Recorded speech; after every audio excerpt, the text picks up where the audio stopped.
I'm Emily Rowney. And I'm Alicia Holland. This is Bill Camp, the voice of Forensic Files 2 on HLN, and you're listening to Murder in the Rain. On December 31st, 2011, there was a small New Year's Eve party held in Skyway, Washington, which borders South Seattle. Among the 9 or so attendees was Benjamin Colton Barnes, 24, who was there with 2 friends. Over the course of a few hours and many drinks, the conversation among a few at the party turned to guns. Nearing 3 a.m., quote, a kind of show and tell with the guns, unquote, began, and one of the group asked to examine the gun of another man. After checking the pistol out, he then refused to return it to its owner. And a quick hot tip for our listeners, don't let people play with your guns. Little pieces of metal can fly out of them at any moment, and they go pretty fast. Or play with anyone's gun, for that matter. Voices were raised, the sparks of an argument. Almost instantly, 2 party guests decided that negotiations had failed. They pulled guns and began firing, hitting 4 partygoers.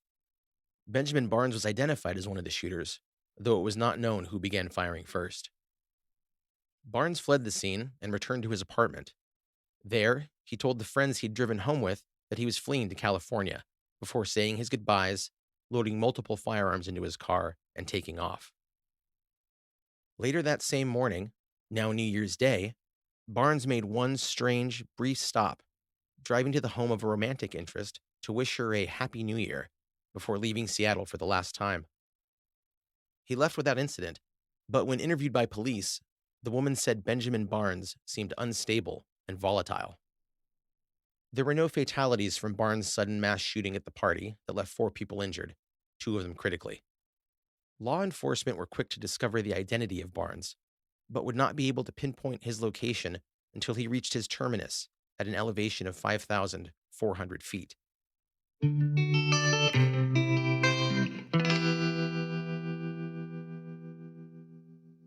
Barnes began by heading south, but instead of driving to California, he made the 2.5-hour trek to a familiar place, one where he had gone camping and fishing earlier in life, Mount Rainier National Park, which has a peak of 14,410 feet, is one of many bold images that spring to mind when the Northwest is referred to as Pacific Wonderland.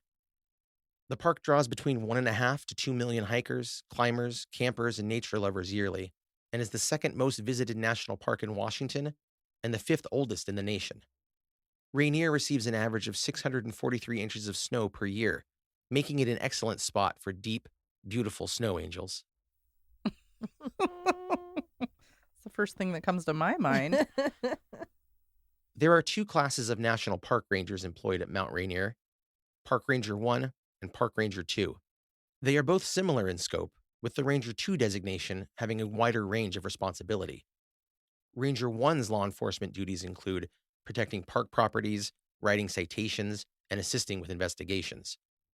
Ranger 1s do not carry firearms, but Ranger 2s are armed. 2s also lead criminal investigations, have arrest power, conduct crowd control, and perform surveillance. Law enforcement rangers are the primary police agency of the national park system. At 7 a.m. on New Year's Day 2012, Margaret Anderson, a 34-year-old park ranger, was just about to begin her shift. She was driving the 2-lane highway from the home she shared with her husband Eric and their 2 young daughters in Eatonville, Washington, 40 miles west of Paradise, an area in the Mount Rainier National Park, which was her beat. Paradise, at an elevation of 5,400 feet, absolutely bursts forth with gorgeous vistas and a magical mix of valleys, waterfalls, and flowered meadows. It also includes attractions like Reflection Lakes, where you can take a photo of Mount Rainier in the water like a mirror. Can you imagine? We must go. There's also Dead Horse Creek Trail and Inspiration Point, which features a breathtaking view of Rainier and other peaks of the Tatoosh Range. Anderson's commute was all blue sky, high-piled snow, and a plowed but slick Highway 706, the road's curves plotted by the whims of the Nisqually River beside it, east, then north, becoming Paradise Road before reaching Longmire. The Longmire Area, named after 19th century explorer and settler James Longmire, was the park's first official headquarters. Positioned at half the elevation of Paradise, 2,700 feet. It contains the Longmire Wilderness Information Center, the Longmire Museum, the 25 Guest Room National Park Inn, and a selection of several hiking trailheads. The area was discovered when Longmire and William Packwood, his exploring partner, were tracing a route from Puget Sound to Mount Rainier in 1883. After discovering hot springs in the area, Longmire filed a claim for the land and built a homestead, which eventually became the nerve center for the entire park. Crowned with the name after James Longmire's daughter-in-law exclaimed, "Oh, what a paradise," upon first seeing it way back in the late-ass 1800s, the name stuck. Longmire, who was the father of 11 children, Jeez Louise. It's too many. described viewing the area for the first time in this way. Quote, "I thought as it lay before us, covered with tall waving grass, a pretty stream bordered with shrubs and tall trees flowing through it, and the majestic mountain standing guard over all in its snowy coat. It was a scene fit for an artist. Herds of deer wandered at leisure through the tall grass." Due to ice on Paradise Road, Rangers Craig Snurr and Dan Kamicha at Longmire set up a tire snow chain checkpoint, which they opened at 9:30 a.m. and began allowing properly chained vehicles to pass and ascend the icy, winding road. Margaret Anderson passed the checkpoint on her way up the mountain and began her day working the public parking lot, guiding vehicles and assisting visitors with their day in paradise. At 10:20 a.m., a blue Chevy Impala blew through the road's snow chain inspection checkpoint without stopping. Ranger Kamicha said, "What the shit?" jumped into his National Park Service pickup truck and sped after the driver. In pursuit, he called in the vehicle's plate, which came back clean and registered to Benjamin Colton Barnes, the New Year's Eve Seattle shooter. The Impala raced toward Paradise. Kamicha called for backup and announced the path of the chase, which would take 15 minutes to reach the Visitors Center and Paradise Ranger Station. Ranger Anderson heard the call, radioed that she was responding, then jumped into her Tahoe and sped down to the road's nearest straightaway in an area called Barn Flats, which was only a couple of minutes away. Anderson parked the vehicle across both lanes and waited for the pursuit to reach her. When Benjamin Barnes came around a bend in the road and saw the Tahoe blocking the straightaway, he drove within striking range, pulled a quick U-turn, and climbed out of the Impala, burst firing an AR-15. Anderson was shot while still inside her vehicle before she was able to exit. She did not return fire, but did somehow manage to drive the SUV up the road and away from the Impala, blocking off one of the road's lanes in the process. Benjamin Barnes then fired on Ranger Kamicha's pickup from an obscured position when it closed in from the rear in an attempt to reach Anderson. Kamicha slammed the brakes and, having no choice, reversed a retreat to a safe distance. 4 bullets had sliced a pattern into the windshield, quote, a 4 corners pattern that outlined a box around Kamicha's head, but the Ranger found himself unharmed. Kamicha knew his colleague needed assistance, but he could not advance, and Anderson was not responding to radio calls. He could only call his main dispatch, quote, shots fired, 1 officer struck. The Henry M. Jackson Visitors Center faces Paradise Road at street level and is located adjacent to the visitor parking lot Ranger Anderson had been working that morning. When the shooting began, the Rangers at the Visitors Center shifted into full lockdown mode. They moved everyone outside, inside, which was about 125 people.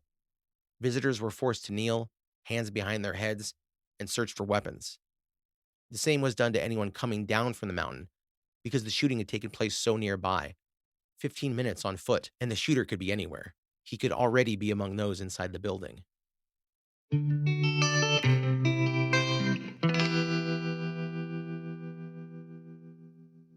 "30 minutes had elapsed since Ranger Margaret Anderson had been shot, and she had made no radio contact since her encounter with Benjamin Barnes. Word was sent over all law enforcement channels from northern Oregon to the Canadian border regarding the shooting and the need for volunteer personnel.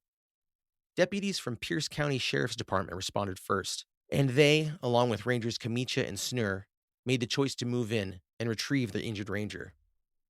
They piled into the cab and crouched in the bed of the truck, stuffing an armor-plated vest into the windshield and a riot shield against the driver's side door. Rolling ahead, the patchwork tactical team's view of the landscape around them was limited because of the hilly surroundings and the previous night's snowfall, which was piled several feet high on either side of the road, and they feared the shooter firing on them from cover.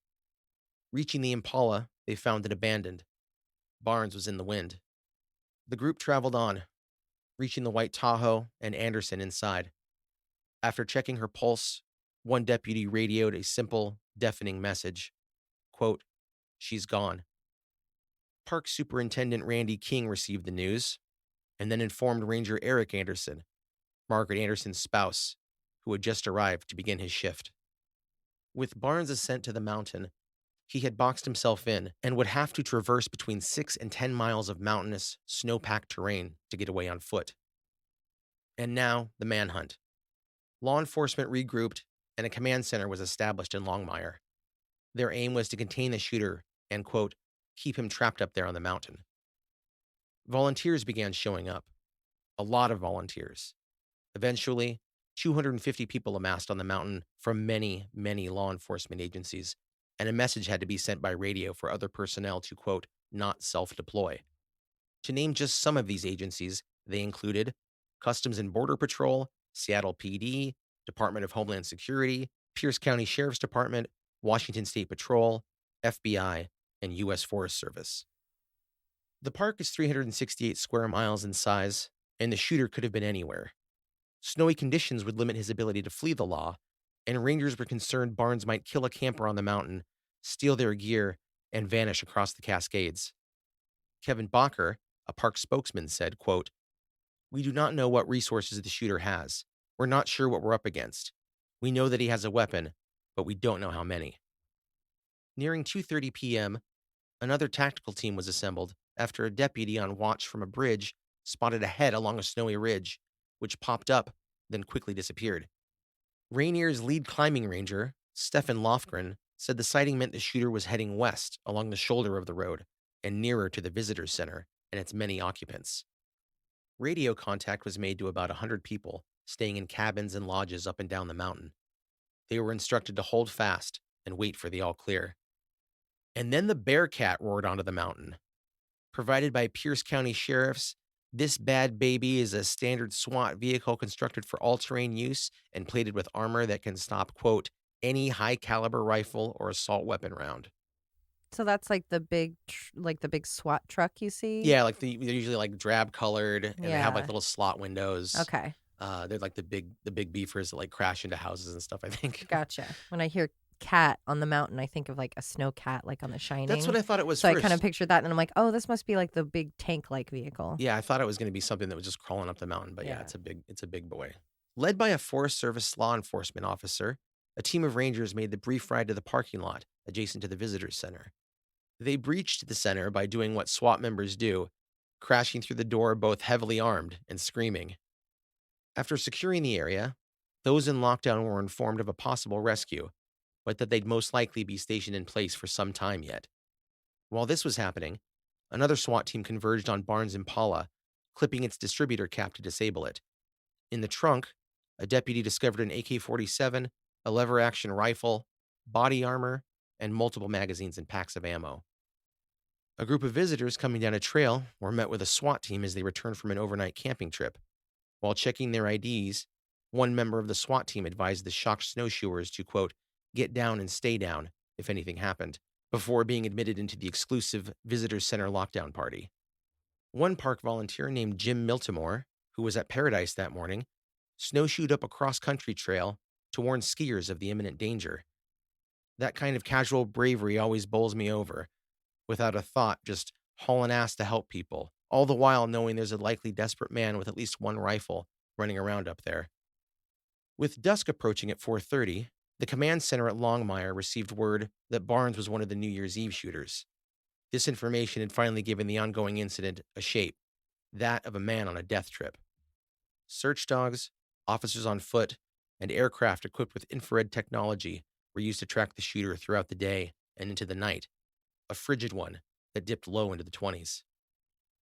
2 Pierce County SWAT units tracked Barnes' trail through the snow and discovered that he had been moving all around them. He could have fired on them at any time, and his rifle would have spit out many rounds before the units had any time to react. With daylight gone at 5 p.m., teams on the ground were called back to Longmire. The Bearcat and other SWAT vehicles patrolled the surrounding roads, while volunteers scoped with night vision gear took position along the river. They had seen tracks that stopped at the water's edge and reappeared on the opposite bank. This did not bode well for Barnes. Soaked clothing, a lack of shelter, and a cold, cold night are a dangerous recipe for a quick death.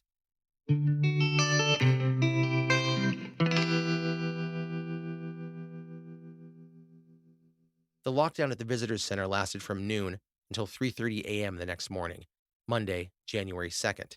That would be so difficult as a visitor, that confinement, and depending on how you're dressed. Like if you were on the mountain camping for a week and you're headed home and now you're just spending overnight in a visitor Or you're center. stuck in like snowboarding gear or something. Yeah, that would be horrific. And I snow mean, boots. the whole thing is horrific, but that would be, I feel like that would add to panic for people if they were already feeling scared of the situation. And not know, I'm guessing they don't know the full story Oh, of yeah. like what's out there. Just some madman on the mountain. You're like, can we just please go home? That would be really hard. That's kind of like stuck on the tarmac feeling for me, Oh, yeah. just not being able to go. I think they played a lot of fun games, though. Oh, well, that's good. Probably. I bet they're all friends. And they were relatively safe. They probably didn't know that the guy had been like creeping around the building. Yeah, that's bonkers. Yeah. That he had the ability to fire on them Yeah, and and then didn't. wasn't. Yeah, he's like, well, I don't really want to be in a gunfight, but So I'll he keep wasn't an he eye on wasn't you. that near to the visitor center. He was like close to it, so he was like on the other side of the road. Oh, but it was was where those the tracks general were. area. Yeah. But very close. Still, the fact that he was stalking around, Yeah, aware creepy. of them, Yeah, so I believe he was surveilling the cops when they were looking for him. Yeah. which is bold Mm-hmm. to be a single person. And to feel like you've got the leg The up upper on their hand. searching ability. Mm-hmm. Brazen. At midnight, the 125 people in the visitors center and 25 guests at the National Park Inn at Longmire began being safely evacuated by the SWAT team that had been stationed with them throughout the night. A helicopter using an infrared camera went up around 4 a.m. Beginning at the site of Anderson's shooting, the crew moved along, spotting 2 warm campers in a tent. Unable to communicate due to them being in the sky, the pilot dropped a note to the now even more shocked couple that, quote, "A ranger has been shot, shooter at large, take road to Falls and Sheriff. We will keep an eye on you. Do not drive from Paradise without armed escort," unquote. Oh my gosh, that would have been so crazy. And dropped a note. How do you do that? Like tie it to a rock? It's pretty interesting, actually. So the note wouldn't fly up into the propellers of the helicopter. He wrote a note on 2 plastic cups, filled them with water, and then dropped them down to the campers. That's pretty clever. Yeah. Very clever. Yeah. For hours, there was nothing. Then, at 9:30 a.m., a body was spotted floating face down in Paradise Creek, in an area above Narada Falls, just a mile from Paradise as the crow flies. The co-pilot, who was using the infrared camera to scan the land below, reported that, quote, "Man, there is nothing hot in that riverbed." 3 SWAT teams on snowshoes then moved in, following tracks in the snow and finally converging on the corpse, which was identified as Benjamin Barnes. At autopsy, the cause of death was determined to be drowning, exacerbated by hypothermia. He was found wearing only a t-shirt, jeans, and 1 shoe. Oh my goodness. Do they think that the river took that off of him, or that maybe he was stripping off because he had hypothermia? I wondered about that. Yeah, I thought the shoe maybe just came off in the snow because it was so deep.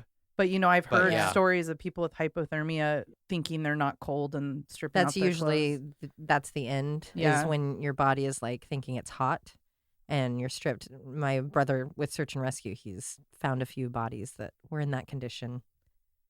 I was surprised that, I don't know how long he made it, but I was surprised that he had been running around for hours Yeah. with that clothing on only. As far as I know, he got out wearing a t-shirt, out of the car, wearing just a t-shirt That's and jeans. intense. And to be able to get through one night like that, Yeah, even if he did, he might have died that night. hours before. Yeah, I feel like, I don't know how long it takes. A few hours to probably die from the cold if you're just exposed. Well, and depending But on... he was running too. He was Yeah. moving. Yeah. Wow. Well, and you have to imagine the adrenaline yeah. and the shock of the New Year's gunfight, and then now you're just in the... it's not like he'd been planning on some sort of heist and then running away. It was Yeah. just like, oh, How did crap, it- I'm just in this Yeah. now. How did it come to this? Yeah. The AR-15 Barnes used to kill Margaret Anderson was found submerged in the creek 50 yards upstream. A cell phone without its battery was found in his back pocket, and a Glock 45 magazine in a front pocket. Investigators said Barnes' path after the shooting took him in circles through chest-deep snow and icy creeks. Quote, "He was not equipped to make it a night or two." FBI Special Agent in Charge Stephen Dean said, quote, "The manhunt is done. Now we have to figure out why it happened." I know he's a bad guy and all, but I can't help but feel really bad for his last few hours of life. Like, he was clearly frantic. Yeah, this 24-year-old kid that was probably, I can only assume was maybe drinking at this New Year's party or something and made some really bad choices. And then, yeah, Like, it's he almost had like, to have seen his death was coming no matter what. He was yeah. either going to get shot by them or he was going to die due to the weather. It really is kind of like a wounded animal thing. Like he can't get away. Yeah. Yeah, it's sad.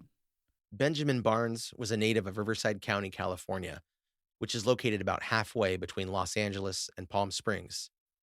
As a teenager, he'd been expelled from high school, and later, as a private in the Army, was deployed to Iraq with the 4th Brigade, 2nd Infantry Division. He was there for 7 months, beginning in 2007 and ending in 2008. There, he worked as a signal support specialist, responsible for repairing and maintaining communications equipment, and was fortunate enough to experience no first-hand combat. Barnes served for 2 years and 7 months before being discharged in 2009 after he was charged with driving under the influence and transporting personal weapons improperly. Like probably waving around and stuff, holding them. Playing with going, them at a "Woo!" party. Yeah, things like that. Benjamin Barnes and his partner Nicole Santos had a baby in late 2010, and in 2011, she alleged in 2 restraining orders possible abuse of the child after Barnes said the baby fell, and days later, bruises inconsistent with a fall appeared on her legs. Oh, I take back what I said earlier. Mm-hmm. When Santos questioned Barnes, he would not tell her the manner in which the baby fell. She also stated in court that he threatened to kill himself multiple times. Quote, "Benjamin has many guns and knives in his home. The threats and his vindictive personality makes me feel unsafe. I am fearful of what Benjamin is capable of with the small arsenal he has in his home and his recent threat of suicide." As far as it went is that she got custody and that they were scheduled to, forced to, and I don't know if they attended counseling and stuff like that. Okay, But well, that's good at least. I don't know if they ever attended. Oh, Yeah. did they reconcile? No, she left him. That's good. Yeah. Santos's statement also alleges that he was verbally abusive, playing mind games with Nicole and screaming at their daughter. She took the baby and left Barnes on New Year's Day 2011. When Barnes discovered this, he texted, quote, "If you come home, don't be surprised to find my brains splattered all over the walls." That text was sent 1 year earlier to the day of Ranger Anderson's murder in Paradise. That kind of alludes to his mental state. Mm-hmm. It being a year. Like, was he spiraling? Yeah. Yeah, that was a detail I learned late. I read about that text, but I didn't read the detail of when it was sent until much later in the story. But that answered a lot of questions, I think. Yeah. 6 months later, he texted, quote, "I want to die." In photos available online, Benjamin Barnes is shown holding 2 guns across his heavily tattooed torso. His ink includes, but is seriously not limited to, the word Odin, a Norse god of war, which is inked above his left breast, and on the back of his neck, a scroll listing the sins of pride, envy, gluttony, and lust.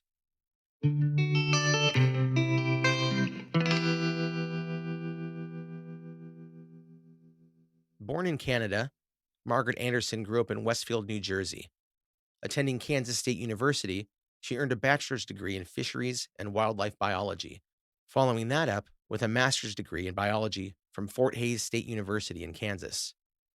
Margaret's first post as a ranger with the Park Service was at Bryce Canyon National Park in Utah, where she began working in 2000, and in 2004 met Eric Anderson, a fellow employee at Bryce Canyon. In 2005, she completed law enforcement field training and was married to Eric in a ceremony officiated by her father, a reverend. The couple had their first child, Annalise, in early 2008, and were then able to earn 2 open ranger positions at Mount Rainier National Park, a rarity. Yeah, no kidding. Yeah, and had been serving there since 2008. Once stationed, Margaret, an EMT, also became the Emergency Medical Services Training Officer at Mount Rainier. And in May of 2010, the Andersons had their second daughter, Catherine. Anderson, a deeply religious person whose faith steered her toward law enforcement, was remembered as a, quote, "skilled and dedicated NPS professional with a ready smile and a willingness to help both visitors and colleagues." Eric Anderson, a current ranger and former firefighter, requested to transfer off the mountain after Margaret's death. The Park Service moved he and their 2 daughters to Idaho, where he worked as a structural fire training specialist at the National Interagency Fire Center. Mount Rainier National Park reopened to the public on Saturday, January 8th, 2012, 1 week after the shooting. Entry to the park was free for the day. Rangers wore black bands across their badges in memoriam, and the Rangers kiosk's flag was flown at half-mast above a small candle and flower memorial dedicated to Ranger Margaret Anderson. Oh, I got some tears going. Jeez. Park Superintendent King said, quote, "Margaret was just a tremendous individual. It's just a horrible, horrible loss." Lee Snook, a park spokesman, said regarding the reopening of the park, quote, "We're here to take back the mountain today."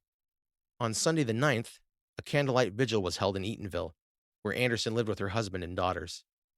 The following Tuesday, Anderson's flag-draped casket was saluted by hundreds of rangers and officers in dress uniform after a procession of fire trucks and law enforcement vehicles made its way to an auditorium at Pacific Lutheran University in Tacoma. A letter from President Barack Obama was read at the service.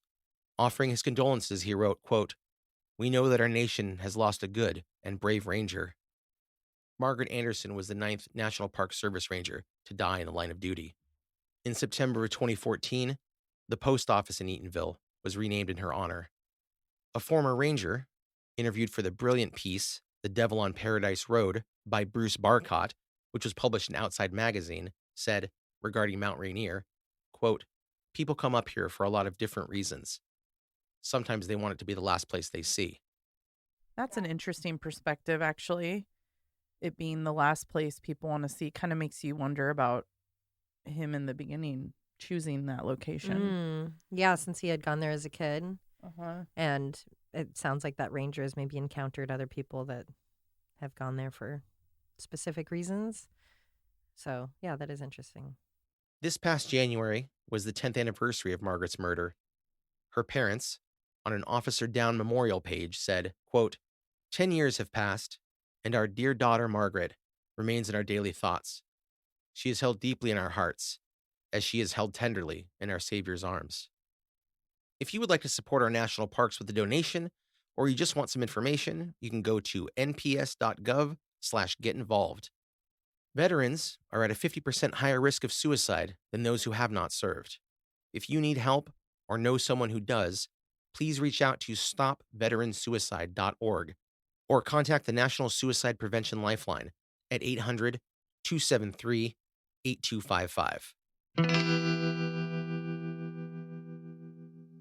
Well, that is super sad. Not only did they lose like the mother and wife, but like she clearly had a big impact on the people she worked with in the park in general. Like she had a background that's very much needed as a ranger. It's not that common.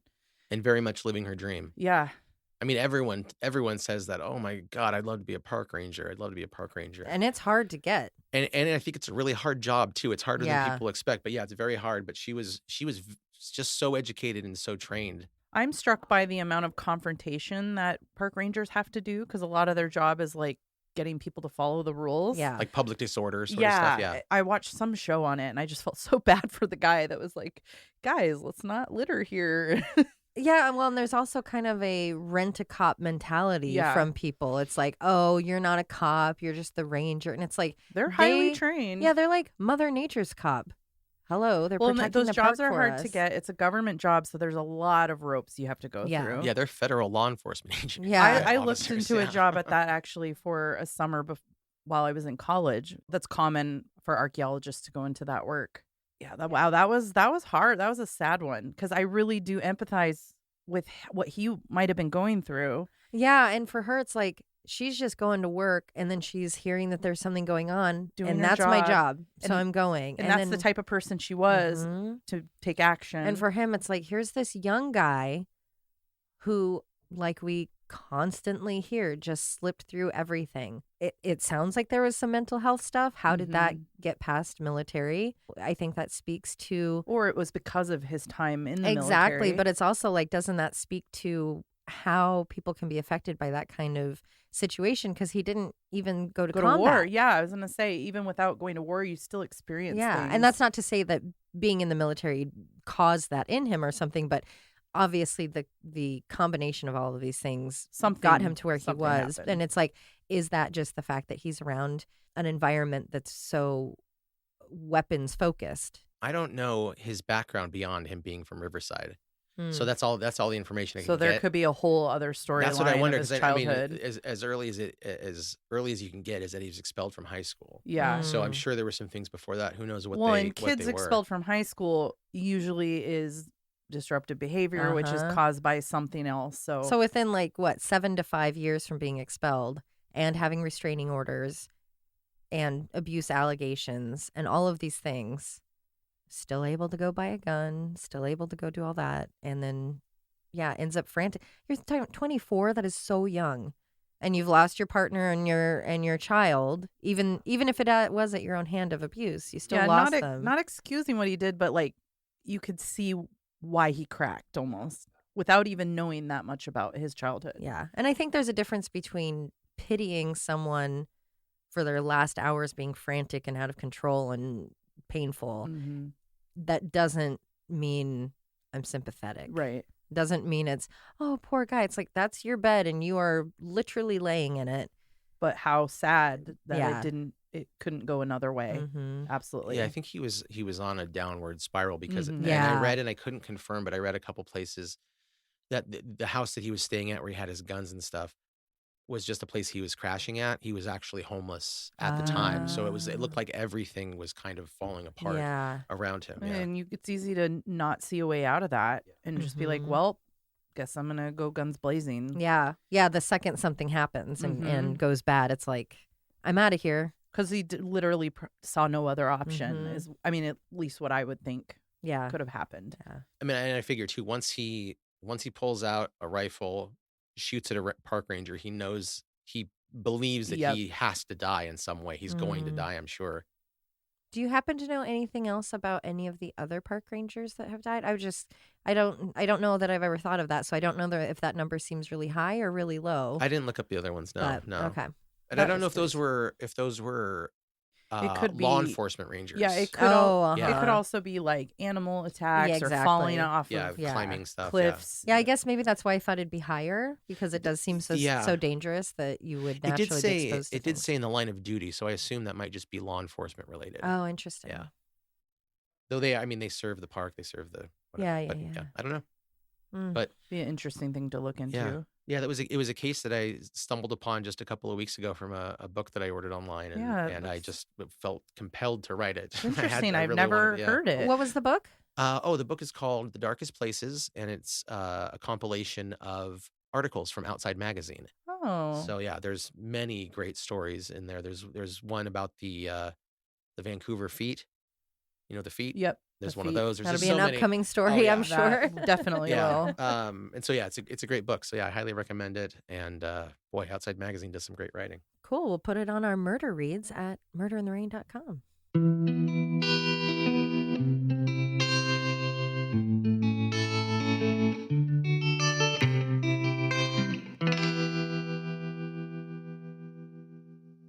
A helicopter with an infrared camera. A camera is where I cram it up there. Yeah. Oh, boy. Take pictures of it. No, up thank there. you. Whatever it I'll is. pass. Just up it. Was found submerged in your murder. The purpose. The purpose. I saw a TikTok video of someone taste testing a Costco hot dog and a Sam's Club hot dog, and I'm like, this is my kind of content. It was so funny because she was doing it in Costco. Oh my God. So she had to have smuggled a Sam's Club hot dog. So which one won? Costco, obviously. They have a better bun, a longer hot dog. She did say the snap on the Sam's Club one was good. I don't personally like a snap. I love a snap. Get me a two, that snap. I want to crack into an intestine sausage. Render the pig to nothing. Pour it into a tube. Any hot dog will do, baby. I love them. Where the hell was I? Was I talking about hot dogs? Yes. You're at the hot dog part of the story? Yeah, the SWAT team's eating hot dogs. It was a premeditated hot dog burp. It's My body knows Costco is coming. Better prep. Start making room. I gotta read the words. What are you, Emily? And waited for the pursuit. The pursuit. pursuit. It's a Frenchy way to say The it. pursuit. Ouija. Did that sound okay? Mm-hmm. Thank you. My left eye is so blurry now. Like my left eye is wonky. my right eye's fine. My left eye is Lopez. Girl, did you really put the words Ouija planchette that I have to say? Yeah. 25 Oh, like the area code in Tacoma. Of course. Fun fact. Sorry that I am who I am. You're worldly. You can't help it. Traveled as far as Tacoma, Washington. But that's the case I'm doing. No. Yeah? Just kidding. Oh my God, god. I would fucking The way die. you held your face that long.